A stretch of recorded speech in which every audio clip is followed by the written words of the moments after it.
সৈয়দনা আদম ভুল করলেন, আমরাও ভুল করি।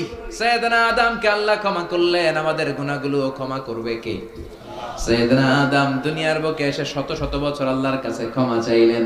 আল্লাহ বললেন, আদম তোমাকে কয়েকটা কালিমাত বাক্য আমি শিখিয়ে দেই, এই বাক্যগুলো দিয়ে অনুতপ্ত হয়ে ক্ষমা চাও, ক্ষমা করে দিব।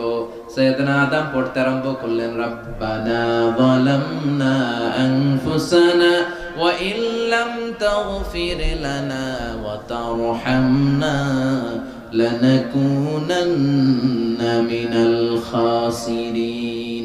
আল্লাহ পাপ করেছি, অন্যায় করেছি, ভুল করেছি, তুমি যদি মাফ না করো, মাফ করার কেউ নাই, ঠিক কি না?